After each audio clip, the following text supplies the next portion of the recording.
Welcome to another session of microengineering. In today's lecture, we are going to deal with Fwcfa.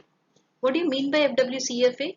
Means forward wave cross field amplifier. Forward wave cross field amplifier. I hope you understand it's a cross field amplifier means that your electric field and magnetic field both are perpendicular to the flow of electrons. That is one thing. And secondly, it is a forward wave means there is not going to be any feedback technique. There are two ways of having the cathode assembly in this case. Either you can generate the entire set of electrons outside the assembly and then put it into your tube, that is called as injected assembly. The other one is called as imanted. Imanted type of a tube means the cathode assembly will generate the amount of electrons and it will move towards your anode. This is a cross-field tube, so we are bound to have a cathode as well as anode, just like magnetron. Just like magnetron, we are going to have over here a cathode and an anode, as I had discussed in the first slide. So we are going to have the cathode over here and we are going to have the anodes over here. Now please note, in this case we are going to have the same way. It is alternatively polarized so that the electron spends maximum time in the interaction space. But did you observe these electrons are having a specific type of a spiral movements over here? Can you all observe that? Spiral movements. This is because it depends upon many type of forces which is there in Fwcfa. Forward wave cross field amplifier.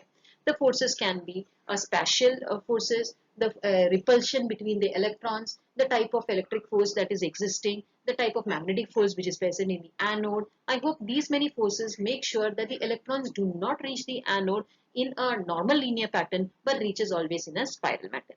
This type of an amplifier is a non-linear amplifier. Why do I call it a non-linear amplifier? Because output power is not linearly proportional to input power. Output power is equal to input power plus P generated. P generated means the extra amount of power which is generated because of the spiral movements.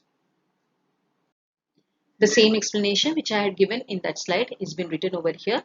The same thing that when the spoke is nothing but the way the electron is moving. Spoke means spoke of a wheel, we say. Same way. During the positive half cycle, the electrons moves in a spiral fashion with a very high speed. And during negative half cycle, the speed is very considerably reduced.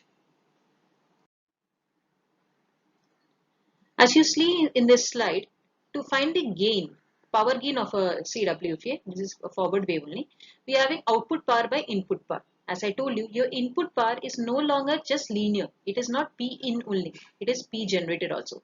As a result, your G can be also written as 1 plus B generated upon P in. So accordingly, it is RF input power and the RF power induced into the anode cavity by the electrons. This is something new. Hence, this is never called as a linear amplifier. It is always a saturated amplifier. So if somebody asks you, do you have any saturated amplifier in your syllabus, you should be able to tell about Fwcfa. The total efficiency is given as circuit efficiency into electronic efficiency. The formula is given as P out minus P in upon VAO, that is anode voltage, and multiplied by anode current. How did we come to this formula? You can see it in the next slide. In this slide, we have just explained the different nomenclatures being used. This is RF output power. This is your input power. This is the efficiency. DC, as I told you, DC power. This is anode DC voltage and DC current. Circuit efficiency, according to the formula which we saw just in the slide, is eta C is equal to eta upon eta E. They have just taken the formulas and substituted. Your generated power is given as eta E into VAO into IAO. Meaning, what is this current? This is always your DC power, right? This is a derivation for forward wave crossfield amplifier. It has been explained in a simple terms. This derivation has been taken from Samuel Liu book, Microengineering by Samuel Liu, but their derivation is not explained fully. They have directly given you the formulas. So I have explained in a detailed way how to arrive to that formula. So over here, how did they start is that first they started by gain formula, which you have already seen. P out by P in. So P out is P in plus P generated. You got the formula as 1 plus P generated upon P in. So gain is P out by P in. By componendo and dividendo, this we have learned in your smaller standards, is G plus 1 upon G minus 1. When you do this, you automatically come to an equation of G plus 1 upon G minus 1, P out plus P in upon P generated. This will require it towards the end for finding efficiency. Eta was circuit efficiency into electronic efficiency. Electronic efficiency is P generated upon PDC. We have just substituted the PDC values directly, and we came to an equation that P generated upon PDC into eta C is equal to, your final eta formula was given to us.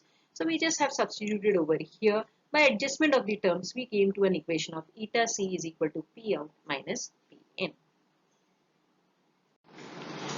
They also wanted to find the value of P out.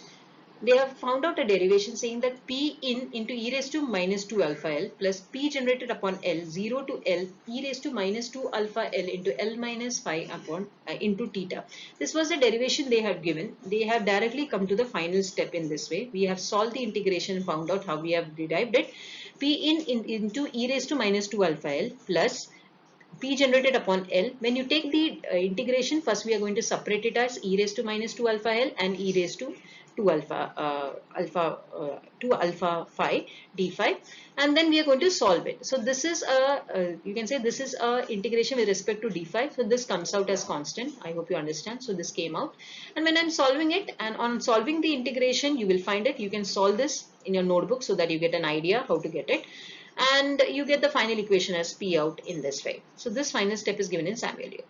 Eta, they have substituted this P out what you have got in this equation, so it becomes a little tedious. When you substitute, final answer comes in this way. Fine. So eta, at the end of the day, you will get the final equation this way. You can solve it in your notebooks and see these answers will match. Now we are going to find the drift velocity. Drift velocity formula Vd is given as E max upon Vz. Now this is according to physics law that electric field is equal to velocity into magnetic flux density. Power is been written as Ez square upon 2Zc beta square. Don't get surprised. How do you get this formula as power? Power is always written as how? This is how we remember. This is electric field. I hope you remember in normal transmission line equations and lower frequency circuits, we write V square by R. Do you recollect that? This is normally, power is normally written as V square by R. So V square by R, and if it is average, we take it as 2R. V square by 2R. So this we have written as Ez square by 2 R. Instead of R, they have written the characteristic impedance as Zc, and 1 beta square coefficient has been added. Now what is the power? It is VAO into IAO, that is anode voltage multiplied by anode current. We know that kinetic energy is equal to potential energy, half mv square is equal to EV naught. So we have just adjusted one equation and kept it because we're going to use these two equations somewhere, okay, lower down, we're going to use that. V can be written as E upon Vz, we just now saw. So we are multiplying both the sides, squaring it. So we got V square into V square is equal to E square. This E square from equation 1 has been substituted over here. So from this velocity squaring equation, you got something like this. When I'm substituting the value of V square in equation 2, which is your equation 2, this part, what happens to equation? Please note, it becomes half mv square. So half m by E, the entire V square which you got has been substituted over here. Can you see here, students? On substituting, you get the new equation of VAO. See the way substitution takes place. You should be very careful in writing this derivation. Please practice this derivation many times. We now come to the final stages. In final stages, we find the value of the power dissipated from each spoke. That has been taken as multiplication of DC voltage and current. From the earlier slide, they have taken this equation like this.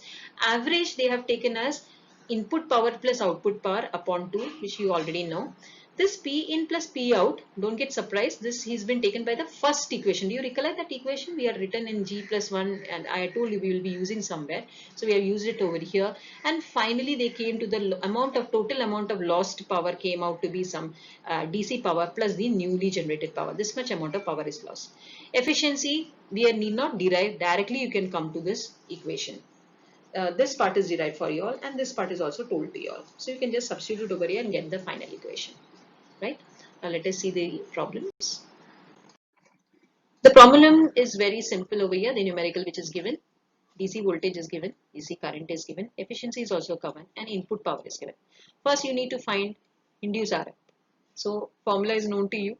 You just have to find P generated 0.2, that is efficiency, multiply it by your voltage, you will get directly your P generated.